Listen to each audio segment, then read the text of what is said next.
बिस्मिल्लाहिर्रहमानिर्रहीम। अस्सलाम वालेकुम डियर स्टूडेंट्स। हमने स्टार्ट किया था मेंटल हेल्थ नर्सिंग का यूनिट 7 का जो ऑब्जेक्टिव हमने कल स्टार्ट किया था वो था सब्सटेंस इब्यूज़ का पार्ट फर्स्ट हमने डिस्कस किया कि सब्सटेंस इब्यूज़ क्या होते हैं, ड्रग्स क्या होते हैं, ड्रग एडिक्शन क्या होती है, ये सब हमने डिस्कस किया। फिर उसमें जो ड्रग्स हमने स्टार्ट किए थे कि कौन कौन से ऐसे ड्रग्स हैं जो कि एडिक्टिव बन सकते हैं, जो उसकी जो डिपेंडेंसी है वो बहुत हाई होती है, ठीक है। और इसी की वजह से लोग जो है ना वो एडिक्टिव बन जाते हैं। तो वो कौन कौन से ड्रग्स है, उस ड्रग में से जो फर्स्ट वन हमने डिस्कस किया था वो अल्कोहल थे। अल्कोहल के बहुत सारे डिटेल हमने डिस्कस किया। फिर उसके जो किस तरीके से पेशेंट से विड्रा करेंगे अल्कोहल को, ठीक है। अगर विड्रा करना चाहता है पेशेंट तो उसका किस तरीके से हम नर्सिंग केयर करेंगे, किस तरीके से हम उसको डायग्नोस करेंगे, ये सब के बारे में हमने डिस्कस किया था। लेकिन आज हम उसी ड्रग को लेके फर्दर डिटेल के साथ जितनी भी बाकी ड्रग्स है उसको डिस्कस करेंगे। जो कि हमारे साथ जो फर्स्ट वन है वो है सेडेटिव।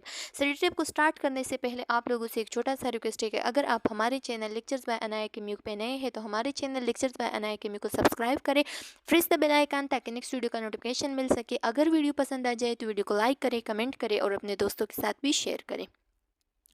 सो स्टूडेंट्स, लिखा गया है कि सेडेटिव हिप्नोटिक्स आर एंजाइलेटिक, वो ड्रग जो कि हमें सुकून देता है, ठीक है। वो ड्रग जो कि सुकून वर्ड होते हैं, ठीक है। वो ड्रग जो कि एंजाइटी को दूर कर देती है।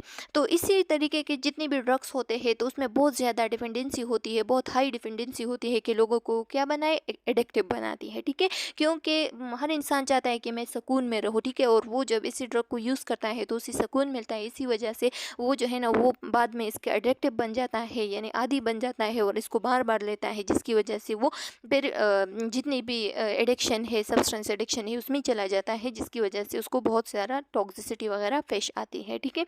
तो इसके बारे में आज हम बात करेंगे।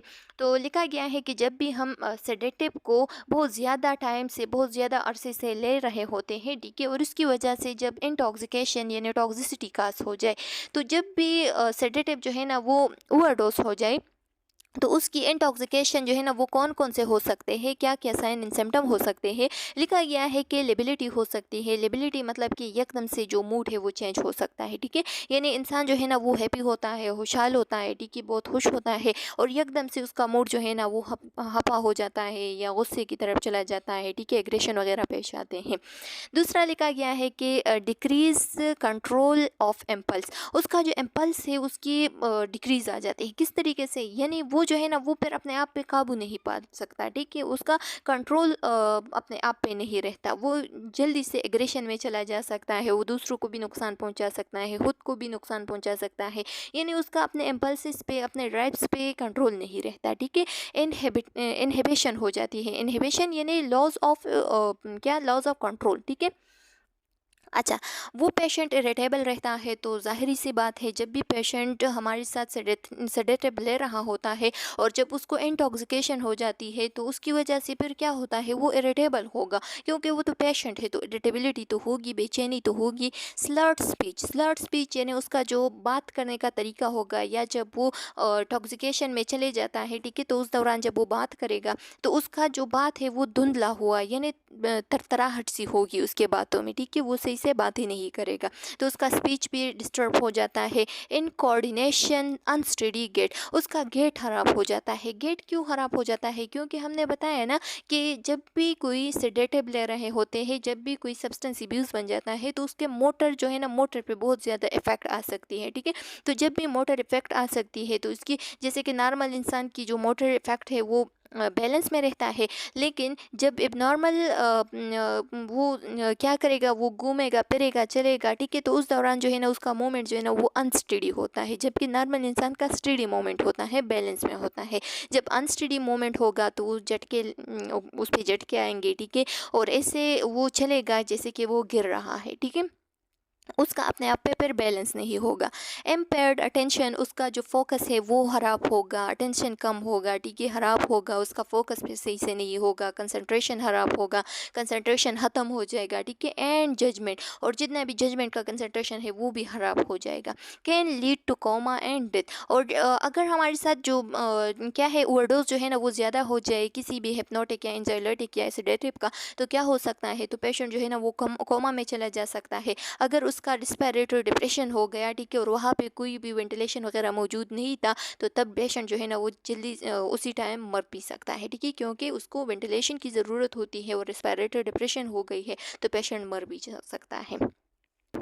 अच्छा, स्टूडेंट्स फिर लिखा गया है कि अगर हमारे साथ पेशेंट सेडेटिव एडिक्टिव है, ठीक है, या हिप्नोटिक या एंजाइलेटिक एडिक्टिव है, ठीक है, तो उसका हम किस तरीके से विड्रॉवल करेंगे। ठीक है, जब पेशेंट विड्रॉवल करना चाहता है, जब पेशेंट इस ड्रग को फर्दर मोर नहीं लेना चाहता है, तो उसका विड्रॉवल किस तरीके से का होगा। अगर वो विड्रॉवल करे तो उसकी क्या क्या साइन एंड सिम्टम हो सकते हैं, ठीक है। तो जब भी पेशेंट विड्रॉवल करता है तो उस दौरान यानी ड्रग को ख़त्म करता है या ड्रग को फर्दर मोर नहीं लेता है, ठीक है, तो उस दौरान उसकी साइन एंड सिम्टम क्या हो सकती है, उसको पोटेंशियली सीजर की चांसेस हो सकते हैं। क्यों? क्योंकि उसका जो मोटर कॉर्टेक्स है वो रीबाउंड होगा, ठीक है। अब उसकी जो एडिक्टिविटी है वो ख़त्म होगी, ठीक है। तो उसकी एडिक्टिविटी जब ख़त्म होती है तो उसकी मोटर कॉर्टेक्स जो है ना वो रीबाउंड होगा। जब रीबाउंड होता है तो इसकी वजह से न्यूरोलॉजिकल या न्यूरोनल जो है ना न्यूरोनल फायरिंग स्टार्ट हो जाती है। और जब न्यूरोनल फायरिंग स्टार्ट होगी एकदम से, तो उसको फिट्स यानी झटके वगैरह जो है ना वो स्टार्ट हो सकते हैं, ठीक है। तो इस वजह से जब भी हम पेशेंट का विड्रॉवल करते हैं किसी भी सेडेटिव, हिप्नोटिक या एंजाइलेटिव की, तो हम क्या करेंगे, उसको ग्रेजुअली यानी आहिस्ता आहिस्ता से उसके डोज को कम करेंगे, डोजेज को कम करेंगे, ठीक है, फ्रिक्वेंसी को कम करेंगे। तो इसी तरीके से पेशेंट का जो विड्रॉवल है वो हो सकता है। अच्छा, जो नेक्स्ट ड्रग है वो है हमारे साथ स्टिमुलेंट है, ठीक है। ये ड्रग स्टिमुलेंट है और इसका नाम है एम्फेटामीन। एम्फेटामीन्स जो है ना ये स्टिमुलेंट है जिसको हम क्या कह सकते हैं, जिसको हम आइस भी कह सकते हैं। बहुत ज़्यादा आम है, ज़्यादातर जो स्टूडेंट्स है वो आजकल बहुत ज़्यादा कर रहे हैं आइस, ठीक है। और ये क्यों कर रहे हैं, क्योंकि उन लोगों को लगता है कि इसकी वजह से जो है ना हमें नींद नहीं आएगी, हम स्टडी पे फोकस ज़्यादा करेंगे कंसंट्रेशन वगैरह के लिए। या ऐसे भी स्टूडेंट्स हैं जो कि मज़े के लिए ले रहे हैं, ठीक है, अपने पहाशी के लिए ये जो आइस वगैरह है इसको यूज़ करते हैं। अच्छा, सो लिखा गया है कि अगर किसी ने एम्फेटामीन को ज़्यादा किया, उसको ओवरडोज किया, तो तब क्या क्या टॉक्सिसिटी का हो सकती है और उस टॉक्सिसिटी की क्या क्या साइन एंड सिम्टम हो सकती हैं। सो लिखा गया है कि जब भी इंटॉक्सिकेशन हो जाती है एम्फेटामीन की, तो इसकी वजह से जो पल्स है और जो बीपी है वो बहुत हाई होगी, ठीक है, शूट पे होगी।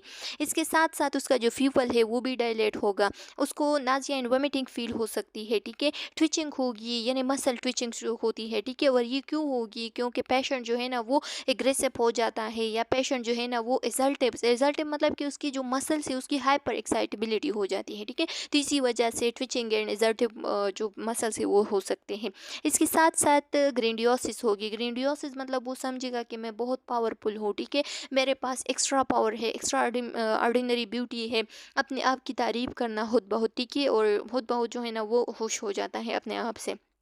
तो ग्रेंडियोसिस होगी। जब ग्रेंडियोसिस होगी पेशेंट को, तो इस दौरान जो है ना वो बहुत सारे क्राइम्स भी कर सकते हैं, क्योंकि वो बहुत बोल्ड हो जाता है, ठीक है, और वो समझता है कि मैं तो बहुत पावरफुल हूँ, तो इस वजह से उससे बहुत ज़्यादा क्राइम, कत्ल वगैरह भी हो सकता है।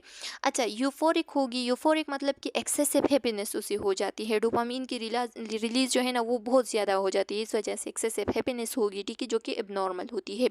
साइकोसिस यानी लॉस ऑफ रियलिटी से जो टच होता है वो लॉस हो जाता है, ठीक है। और जब वो लॉस हो जाता है तो इस दौरान जो है ना हेलुसिनेशन या डिल्यूजन वगैरह भी हो सकती है। कन्वल्जन होगी। कन्वल्जन मतलब कि सडनली जो है ना उसका मूवमेंट जो है ना वो क्या हो जाता है, वो यानी बॉडी मूवमेंट जो है ना वो इरेगुलर हो जाता है, ठीक है, वायलेंट एंड इरेगुलर हो जाता है, तो इसको हम कन्वल्जन कहते हैं, यानी झटके वगैरह आ सकते हैं, ठीक है। इसके साथ साथ पेशेंट कोमा में चले जा सकता है, और अगर रिस्पिरेटरी डिप्रेशन हो गया तो तब जो है ना पेशेंट की डेथ भी हो सकती है। अच्छा, अब हम अगर पेशेंट जो है ना वो एम्फेटामीन से यानी जो आइस है, ठीक है, उससे विड्रॉवल करना चाहता है, तो उसकी क्या क्या साइन एंड सिम्टम हो सकती है। तो जब भी पेशेंट विड्रॉवल करना चाहता है एम्फेटामीन से, तो उसके बहुत ज़्यादा सीवियर साइन एंड सिम्टम हो सकते हैं, जैसे कि पेशेंट को डिप्रेशन हो सकती है। पहले जब पेशेंट आइस को ले रहा होता है ना या एम्फेटामीन को ले रहा होता है, तो इस दौरान जो है ना पेशेंट को ग्रेंडियोसिस और जो डिप्रेशन वगैरह है ये बिल्कुल भूल जाता है वो, ठीक है, वो ग्रेंडियोसिस में चला जाता है, उसको यूफोरिया वगैरह हो जाती है, ठीक है, वो बहुत एक्साइटेड होता है। लेकिन जब वो विड्रॉल करेगा एकदम से जो एम्फेटामीन है उसको ख़त्म करेगा, ठीक है, नहीं लेगा फर्दर मोर, तो क्या हो सकता है, पेशेंट जो है ना वो डिप्रेशन में जा सकता है। तो इस वजह से पेशेंट का हम एंटी डिप्रेसिव थेरेपी भी करेंगे इसके साथ साथ जब भी पेशेंट विड्रॉल कर रहा होता है, ठीक है। एजिटेशन होगा, एजिटेशन मतलब कि एंजाइटी का एक स्टेट है, ठीक है। इसमें पेशेंट जो है ना वो एंजाइटी में चला जा सकता है। स्लीपीनेस होगा, जब भी पेशेंट एम्फेटामिन को ले रहा होता है तो उस दौरान उसका जो स्लीप है वो चला जाता है, यानी उसको फिर नींद नहीं आती, ठीक है, और उसका फोकस रहता है हर चीज़ पे। तो जब भी पेशेंट इसको अब ख़त्म करेगा तो ज़ाहिरी सी बात है पेशेंट ने कई हफ्तों से कई रातों से नींद नहीं की होगी, तो इस वजह से वो स्लीपी स्लीपी फील करेगा, ठीक है।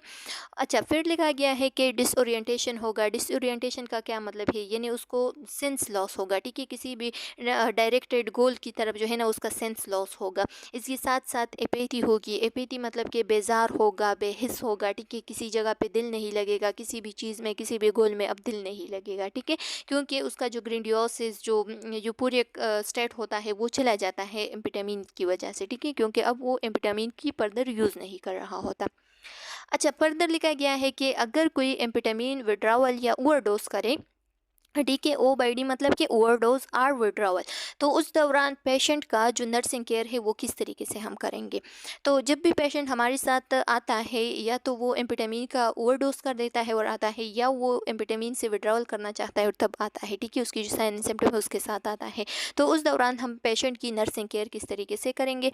अगर ओवरडोज हो गया है तो उसको हम किस तरीके से मैनेज करेंगे। पेशेंट की जो टेम्परेचर है उसको देखेंगे, अगर हाई है तो उसको क्या देंगे, उसको एंटीपायरेटिक देंगे ताकि पेशेंट का जो टेम्परेचर है वो कम हो जाए। इसके साथ साथ उसको कूल स्पंजिंग करेंगे, ठीक है, इससे भी टेम्परेचर जो है ना वो ठीक हो जाता है। कन्वल्सिव थेरेपी करेंगे, कन्वल्जन अगर है तो बेंजोडियाज़ेपिन वगैरह देंगे ताकि जो झटके वगैरह है वो ख़त्म हो जाए। रिस्पायरेटरी डिस्ट्रेस हो तो जल्दी से वेंटिलेशन वगैरह लगाएंगे, ठीक है, ऑक्सीजन थेरेपी करेंगे। इसके साथ साथ अगर कार्डियोवैस्कुलर शॉक लगा है तो उसकी बीपी चेक करेंगे, बीपी को हैंडल करने की कोशिश करेंगे। अगर पेशेंट आया है विड्रावल के साथ, ठीक है, तो उसके लिए जब भी हम विड्रावल नर्सिंग केयर करते हैं तो पेशेंट को पहले हम क्या देंगे, एंटी डिप्रेसिव थेरेपी देंगे, क्योंकि हमने बताया ना कि जब भी पेशेंट विड्रावल करता है एम्फेटामिन से तो पेशेंट को डिप्रेशन हो जाता है, तो उस डिप्रेशन से बचाने के लिए हम एंटी डिप्रेसिव थेरेपी देंगे। अच्छा स्टूडेंट्स, फर्दर लिखा गया है कि कोकेन, जो कि हमने बताया था पिछले वीडियो लेक्चर में, जो कि हमारे चैनल के प्लेलिस्ट लेक्चर्स बाय NIKMU के प्लेलिस्ट में जो मेंटल हेल्थ नर्सिंग का प्लेलिस्ट है 6 सेमेस्टर का, तो उसमें मौजूद है जो लेटेस्ट क्या है लेक्चर है, ठीक है, तो वहाँ से आप लोग देख सकते हैं। हमने बताया कोकेन जो है ना ये ज़्यादातर कोका कोला में भी थोड़े अमाउंट में प्रेजेंट होता है, ठीक है, और कोकेन का क्या काम होता है, कोकेन जो है ना ये असल में CNS स्टिमुलेंट होते हैं, ठीक है, और ये जो है ना ये हमारे साथ पाउडर शेप में भी मौजूद होता है, पाउडर की शक्ल में भी मौजूद होते हैं, इसको हम हैश भी कहते हैं। अच्छा स्टूडेंट्स, तो अब अगर कोकेन का या क्रैक का क्या हो गया है, ओवरडोज हो गया है, ठीक है, या इंटॉक्सिकेशन हो गई है, ठीक है, तो उस दौरान हम पेशेंट की क्या क्या साइन एंड सिम्टम देखेंगे और इसके साथ साथ उसको क्या क्या ट्रीटमेंट देंगे। सो लिखा गया है कि जब भी पेशेंट हमारे साथ इंटॉक्सिकेशन ऑफ कोकेन आता है तो उसकी क्या क्या साइन एंड सिम्टम हो सकती है। उसका जो पल्स है और जो BP है वो इंक्रीज़ होगा, इसके साथ साथ उसकी जो प्यूपल है वो डायलेट होगा, इंसोम्निया यानी नींद नहीं आएगी, ठीक है, वो रिलैक्स होगा, एक्टिव रहेगा, एंड एनोरेक्सिया, उसे भूख भी नहीं लगेगी। एनोरेक्सिया मतलब कि भूख न लगना। ओवरडोज, अगर ओवरडोज है पेशेंट, ठीक है, तो उस दौरान हम क्या क्या साइन एंड सिम्टम। इंटॉक्सिकेशन में क्या होता है, पेशेंट जो है ना वो बहुत ज़्यादा अरसे से जो कोकेन है उसको ले रहा होता है, ठीक है, तो इसकी वजह से इंटॉक्सिकेशन होती है। और अगर पेशेंट एकदम से ज़्यादा डोज को ले लेता है, ठीक है, तो उस दौरान हम कहते हैं कि ओवरडोज हो गया है, ठीक है, जो तो जब भी पेशेंट ओवरडोज हो जाता है तो उसकी सिम्टम्स जो है ना वो बहुत ज़्यादा सीवियर हो जाते हैं एज़ कम्पेयर टू इंटॉक्सिकेशन। तो जब भी हम पेशेंट को ओवरडोज के साथ देखेंगे तो उसकी साइन एंड सिम्टम में क्या होती है, तो उसकी साइन एंड सिम्टम में होती है सीजर्स, ठीक है, झटके, कार्डियक अरेस्ट हो सकता है, कन्वल्जन्स हो सकते हैं, यानी जो मोटर एक्साइटेबिलिटी है वो क्या हो सकती है, वो कन्वर्ट हो सकती है एक कन्वल्जन में। अच्छा, और डेथ भी काज हो सकती है due to respiratory depression. Further लिखा गया है कि अगर कोई पेशेंट चाहता है कि वो विड्रॉल करे कोकेन से या क्रैक से, तो तब उसको क्या क्या साइन एंड सिम्टम हो सकती हैं। फटीग हो सकती है, डिप्रेशन हो सकती है, एपैथी यानी बेहिस्सी, नो इंटरेस्ट, किसी भी चीज़ में उसका इंटरेस्ट नहीं रहता है, ठीक है, और एंजाइटी हो सकती है जिस तरह से एम्फेटामिन में भी होती थी, ठीक है। अच्छा स्टूडेंट्स, फर्दर लिखा गया है कि अब इसकी जो नर्सिंग केयर है वो क्या होगी। अगर कोकेन का अगर कोकेन का या क्रैक का ओवरडोज हो गया है या वो विड्रॉल करना चाहता है, तो उस दौरान पेशेंट की जो नर्सिंग केयर है वो क्या होगी। सो उसकी जो नर्सिंग केयर है वो सेम एज पर एम्फेटामिन, जिस तरीके से हमने बताया ना एम्फेटामिन का जो नर्सिंग केयर था, बिल्कुल उसी तरीके का इसी का भी क्या होगा, नर्सिंग केयर होगा। अच्छा, अब वो ओपियाइड की बात करते हैं। अच्छा स्टूडेंट्स, अब जो नेक्स्ट आ रहा है वो है ओपियाइड्स या नारकोटिक्स, यानी वो ड्रग्स जो कि हम ज़्यादातर पेन के लिए यूज़ करते हैं, ठीक है, पेन किलर्स होते हैं। लेकिन ये बहुत ज़्यादा इसकी जो डिपेंडेंसी होती है एडिक्टिव की, तो ये बहुत हाई होती है, ठीक है। पेशेंट जो है ना वो बहुत ज़्यादा जल्दी से एडिक्टिव बन सकता है, ठीक है। सो इसकी अगर इंटॉक्सिकेशन को हम देख ले तो लिखा गया है कि क्या हो सकती है, जब भी कोई पेशेंट ओपियाइड्स को ज़्यादा यूज़ करे, ठीक है, तो उसकी इंटॉक्सिकेशन हो सकती है कि उसकी बीपी डिक्रीज हो, रिस्पायरेशन डिक्रीज हो जाए, ठीक है। इसके साथ साथ उसकी जो प्यूपल है वो कंस्ट्रक्टेड हो सकते हैं, ड्राउजीनेस यानी स्लीपी स्लीपी फील आना, ठीक है। इसके साथ साथ उसका जो स्पीच है वो भी स्लर्ड स्पीच हो सकती है, जो कि मैंने आप लोगों को बताया भी ना कि स्लर्ड स्पीच का क्या मतलब है, यानी पेशेंट जो है ना वो सही से तरतराहट वाली बातें करेगी, सही से बातें नहीं करेगी, ठीक है। उसकी धुंधला हुआ स्पीच होगा। साइकोमोटर रिटार्डेशन हो सकती है, ठीक है। और साइकोमोटर रिटार्डेशन जब भी होगी तो पेशेंट जो है ना वो उसका जो चलना फिरना वगैरह है वो ख़राब हो जाएगा, ठीक है, उसका गेट ख़राब हो जाएगा। इसके साथ साथ लिखा गया है कि फर्दर मोर क्या हो सकती है, यूपोरिया हो सकती है। यूपोरिया मतलब कि उसको अगर वो हाई फील करे, ठीक है, तो अगर वो अच्छा फील कर रहा है तो उस दौरान जो है ना उसको बहुत ज़्यादा हंसी आएगी, ठीक है, वो बहुत हैप्पी हो जाएगा, हैप्पीनेस आएगा। लेकिन अगर पेशेंट पे ओपियाइड का असर जो है ना वो नेगेटिव हो गया तो वो जो बैड फीलिंग है उसको आएगी, ठीक है, यानी वो बिल्कुल भी अच्छा फील नहीं करेगा। एम्पेयर्ड मेमोरी हो सकती है, यानी उसकी जो मेमोरी लॉस या उसका फोकस ना आना, ठीक है, और या जजमेंट का जो कंसंट्रेशन है वो ख़राब होना, तो ये हो सकती है अगर इंटॉक्सिकेशन हो जाए ओपियाइड की, ठीक है।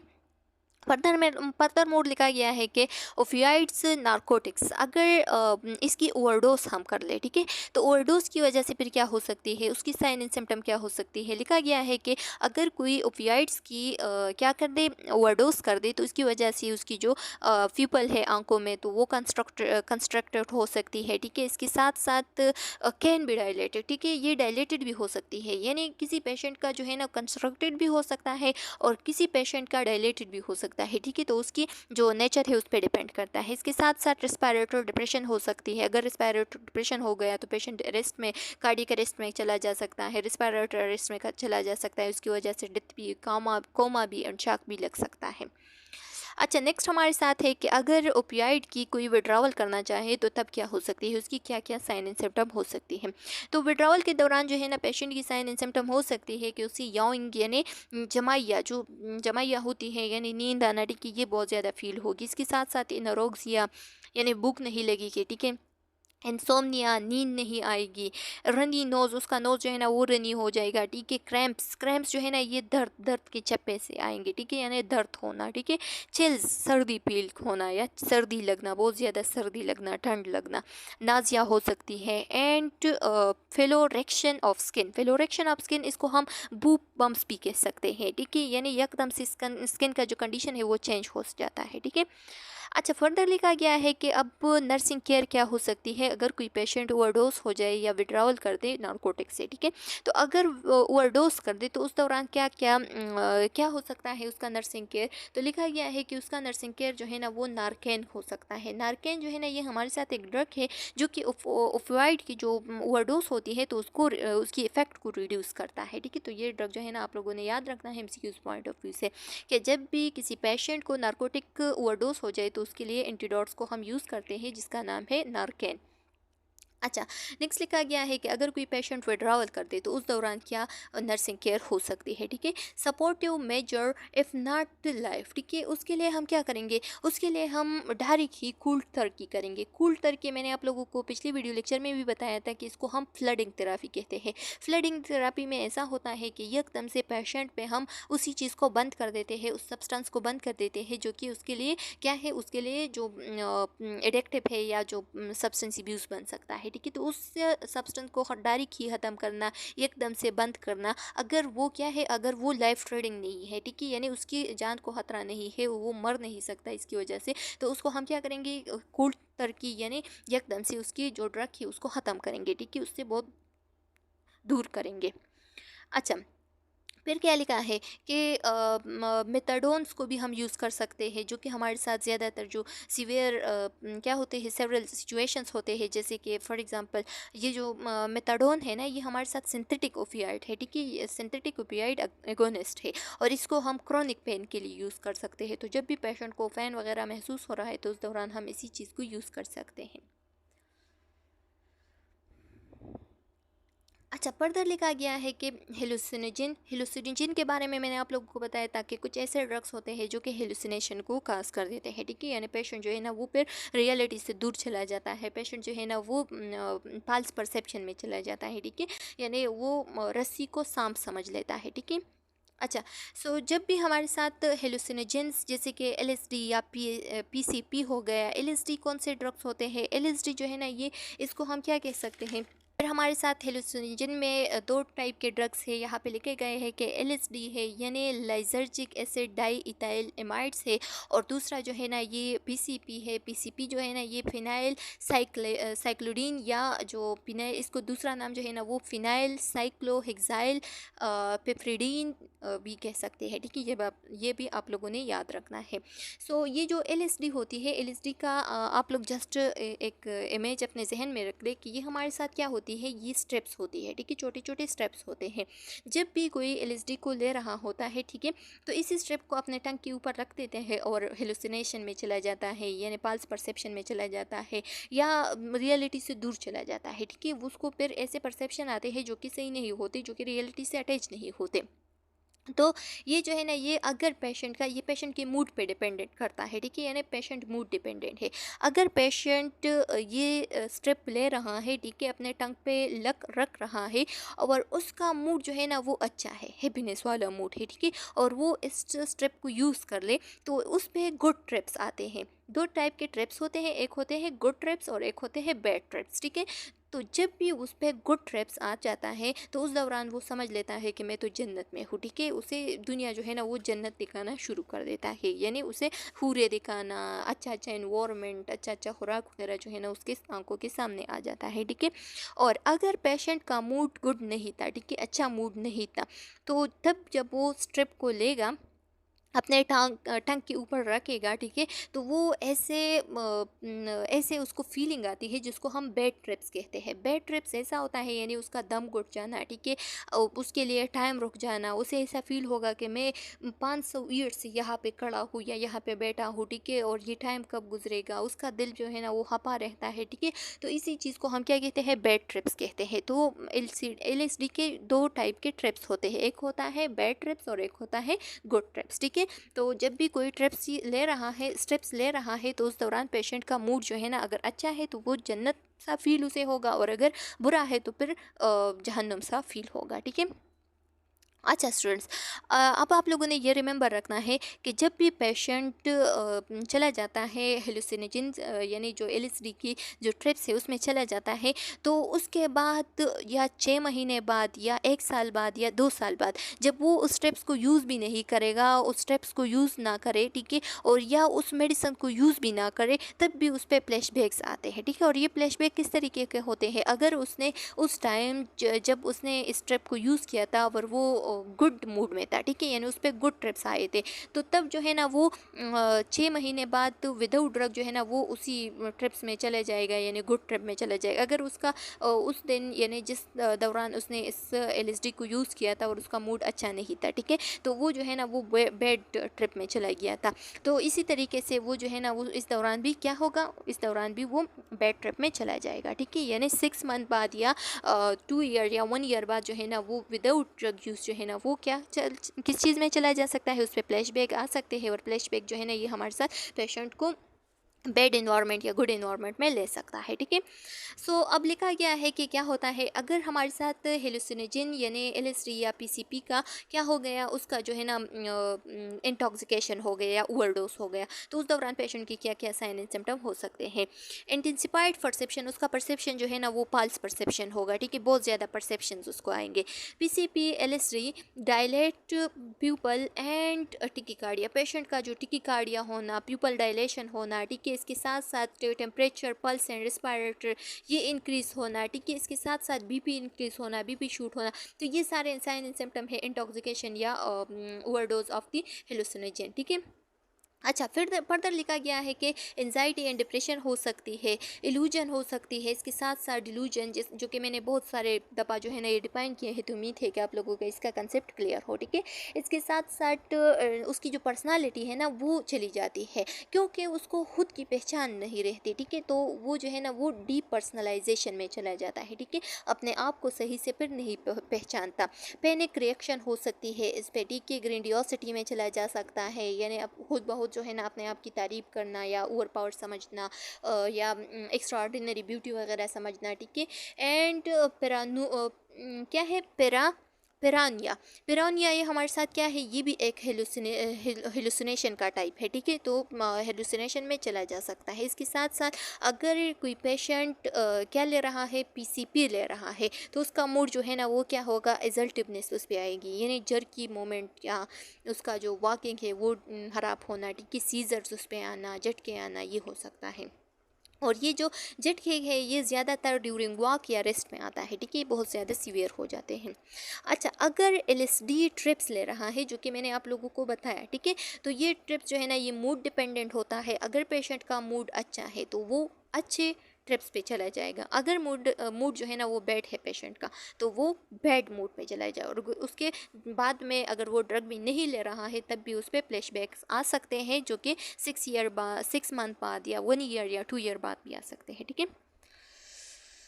अच्छा स्टूडेंट्स, फर्दर लिखा गया है कि अगर कोई पेशेंट हाँ हेलुसिनेजन को ले ले, ठीक है, उसका ओवरडोज कर ले या उसका इंटॉक्सिकेशन कर ले, तो उस दौरान पेशेंट की क्या नर्सिंग केयर हो सकती है। तो नर्सिंग केयर में लिखा गया है कि पेशेंट की हम हेल्प कर सकते हैं बेंजोडियाज़ेपिन के ज़रिए से, ठीक है, जिसमें जो ड्रग है वो है डियाज़ेपाम एंड लेरोज़ेपाम। इसके साथ साथ एंटीसाइकोटिक्स दे सकते हैं ताकि उसका जो हेलुसिनेशन है वो चला जाए, ठीक है। उसका जो रूम है उसमें बिल्कुल भी स्टिमुलेशन जो है ना वो बहुत कम रखेंगे, क्योंकि वो कभी भी विजुअल हेलुसिनेशन या अदर टाइप हेलुसिनेशन में चला जा सकता है, ठीक है, तो वो हाईली एक्साइटेड होता है, तो इस वजह से पेशेंट का जितनी भी स्टिमुलेशन है इर्द गिर्द इन्वायरमेंट में तो उसको रिमूव करेंगे। अगर एलएसडी है, ठीक है, एलएसडी पेशेंट में पे ओवरडोज हो गया है, तो उस दौरान पेशेंट के जितने भी पेशेंट ने जो भी एलएसडी जितने भी इंटॉक्सिकेशन किया है या ओवरडोज किया है, तो उसको हम क्या करेंगे, उसको हम समझाएंगे, ठीक है, उसके साथ जो है ना टॉक डाउन करेंगे, यानी उसको हम डिस्कस करेंगे कि आप जो है ना किस तरीके से अपना ख्याल रख सकते हैं, ठीक है, आप जो है ना किस तरीके से इस चीज़ से दूर हो सकता है। अगर पीसीपी लिया है तो पीसीपी के दौरान बिल्कुल भी आपने ज़्यादा तेज़ी से बात नहीं कर दे है, ठीक है, क्योंकि पेशेंट जो है ना उसका एंजाइटी एग्रेशन वगैरह स्टार्ट हो सकती है। इसके साथ साथ उससे क्लियर कट बात करेंगे, ठीक है, और बिल्कुल भी कोशिश नहीं करेंगे कि उसको हम टॉक डाउन यानी उसको समझाएं, ठीक है, क्योंकि वो पेशेंट समझने वाला नहीं होता, ठीक है, वो पागलाना सा रिएक्शन कर देता है। मेडिकल इंटरवेंशन फॉर हाइपरटेंशन, अगर हाइपरटेंशन है यानी बीपी इंक्रीज हो गई है या अगर हाइपरथर्मिया है, टेम्परेचर इंक्रीज हो गया है, तो उस दौरान हम क्या करेंगे, मेडिकल इंटरवेंशन करेंगे, जैसे कि हाइपरटेंशन के लिए बीपी लो करने की मेडिसिन देंगे। इसके साथ साथ हाइपरथर्मिया के लिए जितनी भी एंटी पायरेटिक है वो दे सकते हैं, ठीक है, एंड कूल थेरापी कर सकते हैं, और रेस्पिरेटरी डिस्ट्रेक्ट्स है तो वेंटिलेशन या ऑक्सीजन थेरापी करेंगे। अच्छा स्टूडेंट्स, नेक्स्ट जो हमारे साथ जो ड्रग है वो है कैनाबिस। कैनाबिस को हम क्या कह सकते हैं, सादा ज़ुबान में इसको हम चर्स कह सकते हैं, ठीक है, और ये जो है ना ये क्या होती है, इसको हम टीएचसी यानी केमिकल ज़ुबान में, केमिस्ट्री की ज़ुबान में हम इसको टीएचसी यानी टेट्राहाइड्रो कैनाबिनॉल, इसको ये भी हम कह सकते हैं, ठीक है, आप लोगों ने रिमेंबर रखना है। ये हमारे साथ असल में सीएनएस डिप्रेसेंट है, ठीक है, सीएनएस पे असर कर देती है, सीएनएस जो है ना उसको अफेक्ट कर सकती है, एंड हेलुसिनेजन भी है, लेकिन ये बहुत कम मिकदार में हेलुसिनेजन है, यानी ये बहुत अगर बहुत ज़्यादा सीवियर क्या हो जाए, एंटॉक्सिसिटी इसकी हो जाए, तो तब जो है ना ये पेशेंट को हेलुसिनेशन में चला ले सकता है, ठीक है। लेकिन इसकी जो मेन इफ़ेक्ट है वो सीएनएस डिप्रेस्ड है, ठीक है। अच्छा, लिखा गया है कि अल्टर्ड सेंसरी परसेप्शन, अगर कोई कैनाबीज में इंटॉक्सिकेशन हो जाए तो तब उसकी जो सेंसरी परसेप्शन है वो ख़राब हो सकती है। इसके साथ साथ यूफोरिया यानी ज़्यादा खुश होना, ये साइन एंड सिम्टम हो सकती है। एम्पायर कोऑर्डिनेशन, उसका जो कोऑर्डिनेशन है वो ख़राब हो सकती है। सोशल विड्रावल हो सकती है, यानी वो अपने आप को दूसरों से, सोसाइटी से, किसी से इंटरेक्शन करने से या अपॉर्चुनिटी हासिल करने से बहुत दूर ले चलेगा, ठीक है। अपने आप को रिमूव करने की कोशिश करेगा, आइसोलेट करने की कोशिश करेगा। उसकी आइज़ जो है ना वो रेड होती है, जब भी कोई चर्च वगैरह लेता है ना तो उसकी आइज़ रेड होती है। इरिटेशन, आइज़ में इरिटेशन होती है, जिसकी वजह से कंजक्टिवाइटिस भी काज हो सकती है।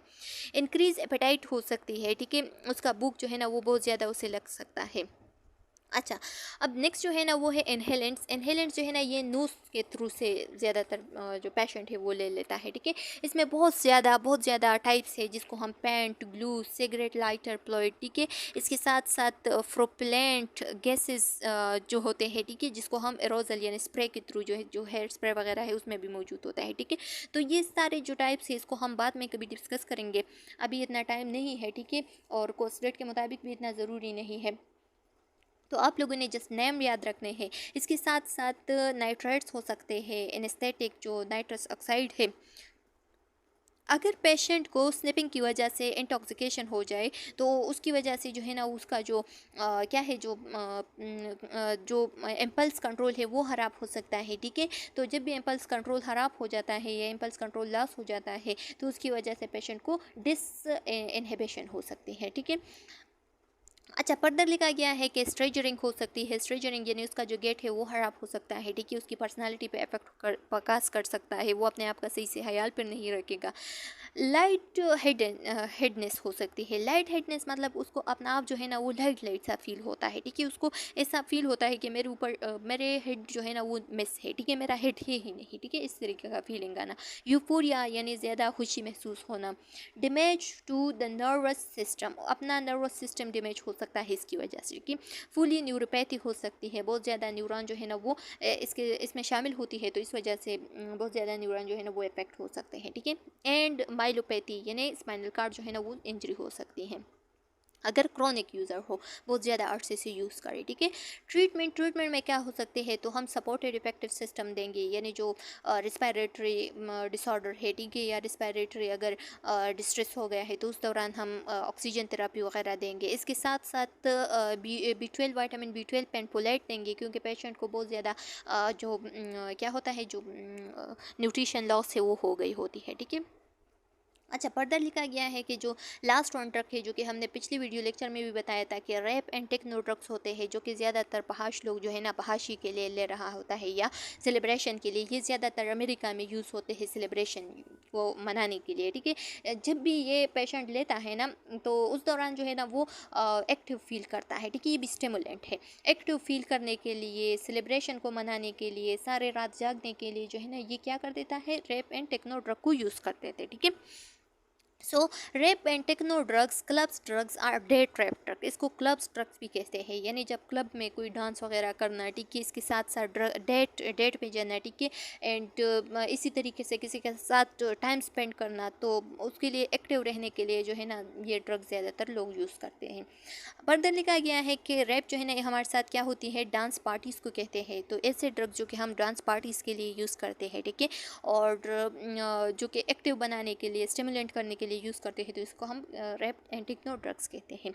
लिखा गया है कि इस ड्रग में हमारे साथ जो शामिल है वो है मिथ एपिटामीन, ठीक है। मिथ एपिटामीन जो है ना ये एक्चुअली एक आइस यानी क्रिस्टल मिथ इसको हम कह सकते हैं, ठीक है। ये एक आइस पाम में होता है, ज़्यादातर लोग जो है ना इसको आइस भी कह सकते हैं। एंड मिथाइल डाई मिथ एपिटामीन यानी MDMA, ठीक है, या एडम या यापा या XTC, ज़्यादातर जो एजुकेटेड लोग हैं ना तो वो XTC के नेम से याद किए जाते हैं इसको, ठीक है। तो ये सारे नेम्स है, जो आइस है या जो क्रिस्टल मेथ है, इसके ठीक है, तो ये आप लोगों ने रिमेंबर रखने हैं। एंड अदर इसी तरीके के अदर भी ड्रग्स है जो कि बहुत सारे जो स्टिमुलेंट है या हेलुसिनोजन है, इसका इफेक्ट जो है ना वो काज कर सकता है पेशेंट पे। Effect include increase energy. इसके इफेक्ट में क्या इंक्लूड है, एक तो ये कि इसकी इंक्रीज जो है एनर्जी है वो इंक्रीज करेगा, उसका मूड अच्छा करेगा, ठीक है, यूफोरिया काज करेगा, सेल्फ कॉन्फिडेंस काज करेगा। इसके साथ साथ जो feeling of closeness to people यानी जो सेक्सुअल थॉट्स वगैरह आना, ठीक है, उसको इंक्रीज करता है। यूज़ रिज़ल्ट, जब इसको आप यूज़ करें तो इसके बाद जो रिज़ल्ट आएगा वो क्या होगा, आप डिप्रेशन में चला जा सकता है, एनजाइटी आपकी होगी, ठीक है। इसके साथ साथ स्लीप डिसऑर्डर होंगे, ये बहुत ज़्यादा नींद आएगा, और इसलिए आएगा क्योंकि आप जो है ना बहुत ज़्यादा रातों को जागे रहे हैं, तो इस वजह से नींद डिसऑर्डर हो सकती है। अच्छा, अब इसमें एक ड्रग है जिसको हम कहते हैं रोहीफिनॉल। रोहीफिनॉल या रोपीस जो है ना, ये ऐसे ड्रग्स है जो कि ज़्यादातर सेक्सुअल डिज़र्ट्स के लिए यूज़ करते हैं, ठीक है। एंड फास्ट एक्टिंग बेंजोडाइज़ेपिन जो है ना, ये किस लिए, ये एमनीजिया या जो रिलैक्सेशन है उसके लिए, एमनीजिया मतलब कि भूलने की बीमारी जो होती है उसके लिए, उसके रिजल्ट के लिए, यानी किसी सिचुएशन को भूल जाना, ठीक है, पास्ट की जितनी भी सिचुएशन है या कोई ऐसी सिचुएशन जो कि आप भूलना चाहते हैं, तो उसके लिए ये जो ड्रग है इसको यूज़ करते हैं। फिर है साइकोफार्माकोलॉजी एडिक्शन। अगर कोई एडिक्टेड पेशेंट है, ठीक है, तो उसके लिए हम क्या क्या साइकोफार्माकोलॉजी कर सकते हैं रैप एंड टेक्नो ड्रग्स के लिए, ठीक है। सो लिखा गया है कि इसके लिए जो ड्रग हम यूज़ कर सकते हैं उसमें है ट्रिजेन रिविया, इसके साथ साथ एंडाइब्यूस है, जेबेन है, मिथाडोन है, केटाप्रेस है, सबोटेक्स है एंड निकोटीन पैच है, ठीक है। ये एंटीडोट्स है, इसको आप लोगों ने रिमेंबर रखना है। तो चलो स्टूडेंट्स, उम्मीद है कि यहाँ तक आप लोग को समझ आ गया होगा। अगर इसमें कोई क्वेश्चन कॉम्प्लिकेशन है तो आप लोग कमेंट सेक्शन में पूछ सकते हैं। यहाँ तक हमारा जो यूनिट है वो कंप्लीट हो गया है। अगर इसमें कोई क्वेश्चन कॉम्प्लिकेशन है तो आप लोग कमेंट सेक्शन में पूछ सकते हैं। नेक्स्ट वीडियो मिलते हैं, तब तक के लिए अल्लाह हाफिज़।